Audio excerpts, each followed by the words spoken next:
तो आज बात करते हैं मिथॉस एआई की। सुनने में शायद ये नाम नया लगे, लेकिन साइबर सिक्योरिटी की दुनिया में इसे दी अल्टीमेट साइबर वेपन कहा जा रहा है। एक ऐसा खतरा जो अब तक का सबसे बड़ा हो सकता है। चलिए देखते हैं क्यों। तो आखिर ये चीज है क्या? देखिए, सीधे शब्दों में मिथॉस एक ऐसा एआई है जो इतना ज्यादा पावरफुल है कि इसे पब्लिक के लिए रिलीज ही नहीं किया गया। इसकी यही पावर इसका सबसे बड़ा रिस्क भी है, एंड दैट्स एग्जैक्टली व्हाई इसे इतना सीक्रेटली रखा गया है। थोड़ा और डिटेल्स में जाते हैं। मिथॉस को एआई की दुनिया का अगला फ्रंटियर माना जा रहा है, जिसे एंथ्रोपिक ने खास तौर पर साइबर सिक्योरिटी के लिए ही डिजाइन किया है। इसके ओरिजिन की बात करें तो इसे एंथ्रोपिक ने बनाया है। जी हाँ, वही कंपनी जो क्लॉड एआई के पीछे है। इसे प्रोजेक्ट ग्लासविंग के नाम से अनाउंस किया गया था, लेकिन एक बहुत जरूरी शर्त के साथ।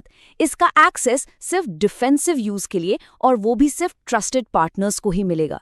मतलब साफ है, ये एक शील्ड की तरह है, स्वॉर्ड की तरह नहीं। तो ये कितना पावरफुल है? इसकी कैपेबिलिटीज इंसानी हदों से बहुत बहुत आगे हैं। ये एआई एक ऐसे लेवल पर काम करता है जो अब तक सोचा भी नहीं जा सकता था। सोचिए, ये जीरो डे वल्नरेबिलिटीज को अपने आप ढूंढकर एक्सप्लॉइट कर सकता है।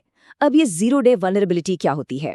ये सॉफ्टवेयर में एक ऐसी कमी है जिसके बारे में डेवलपर्स को खुद नहीं पता होता। मिथस का इन्हें ऑटोमेटिकली ढूंढ लेना एक कंप्लीट गेम चेंजर है, डिफेंस के लिए भी और ऑफेंस के लिए भी। अब जरा इसकी परफॉर्मेंस देखिए। सॉफ्टवेयर इंजीनियरिंग का एक बहुत ही टफ टेस्ट है, SWE बेंच। उस पर इसका स्कोर 93.9%। इसका सीधा सा मतलब ये है कि ये एआई ज्यादातर एक्सपर्ट ह्यूमन प्रोग्रामर्स से बेहतर कोडिंग और बग फिक्सिंग कर सकता है। सोचकर देखिए। और ये स्कोर इसकी जबरदस्त लॉजिकल रीजनिंग पावर दिखाता है। USMO मैथ ओलंपियाड के प्रॉब्लम्स पर 97.6% स्कोर।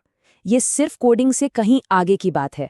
ये प्रॉब्लम सॉल्विंग की एक ऐसी कैपेबिलिटी है जो काफी डराने वाली है।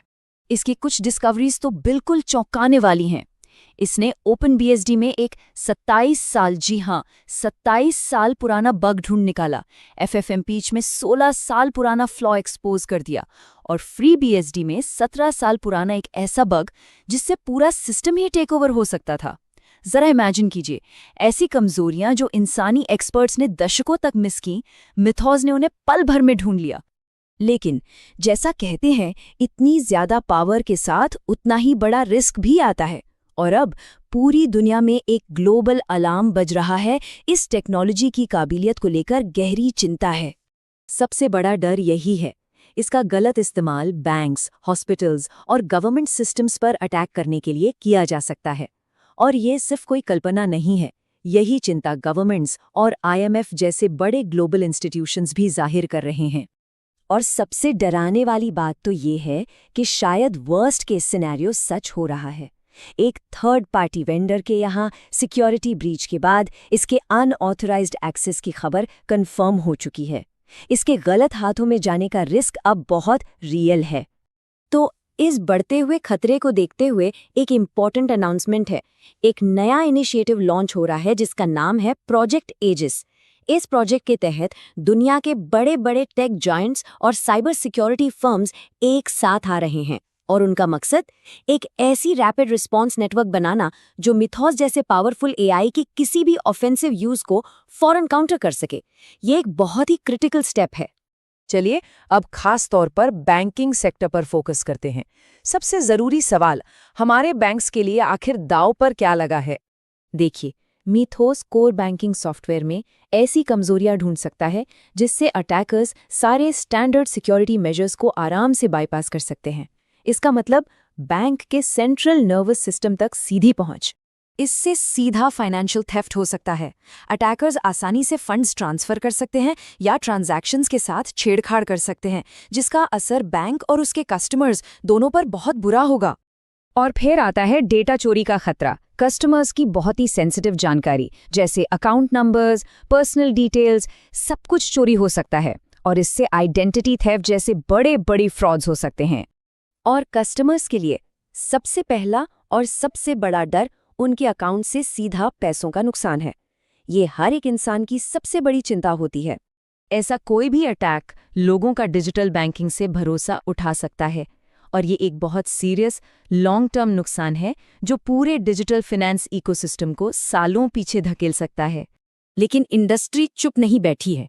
इस नए खतरे से निपटने के लिए पूरी तैयारी हो रही है। अपने डिफेंसेस को मजबूत किया जा रहा है। बैंक्स एक मल्टी लेयर डिफेंस स्ट्रैटेजी अपना रहे हैं। इसमें एआई से चलने वाली रियल टाइम मॉनिटरिंग, लगातार security audits, multi factor authentication यानी एमएफए को कंपल्सरी करना, डेटा इंक्रिप्शन के स्टैंडर्ड्स को अपग्रेड करना और डेडिकेटेड इंसिडेंट रिस्पॉन्स टीम्स बनाना शामिल है। इसी इंडस्ट्री वाइड रिस्पॉन्स के हिस्से के तौर पर एक और ज़रूरी announcement, the financial services information sharing and analysis centre यानी FSISNT अब अपने प्रोटोकॉल्स में AI थ्रेट इंटेलिजेंस को इंटीग्रेट करेगा। इसका मतलब यह है दैट हर मेंबर बैंक को अगले 6 महीने के अंदर ये नए स्टैंडर्ड्स अपनाने होंगे। लेकिन ये लड़ाई सिर्फ बैंक्स की नहीं है, एक यूनाइटेड फ्रंट बन रहा है जिसमें गवर्नमेंट्स और इंटरनेशनल बॉडीज भी शामिल है और इससे नए रेगुलेशंस भी बन रहे हैं। Finance ministries high level meetings कर रही हैं। IMF और AI सिक्योरिटी इंस्टीट्यूट्स जैसे संस्थान इंटरनेशनल गार्डरेल्स पर जोर दे रहे हैं और इन रिस्क्स को मैनेज करने के लिए एंथ्रोपिक जैसे AI डेवलपर्स के साथ सीधा कोलैबोरेशन भी किया जा रहा है। अब सारा फोकस ट्रांसपेरेंसी पर आ गया है। मतलब कस्टमर प्रोटेक्शन के लिए अब बैंक्स को किसी भी सिक्योरिटी ब्रीच की जानकारी फौरन इमीडिएटली डिस्क्लोज करनी होगी। डिस्क्लोजर आना अहम एक ज़रूरी कदम है, लेकिन ये हम सबके सामने एक आखिरी और थोड़ा परेशान करने वाला सवाल छोड़ जाता है।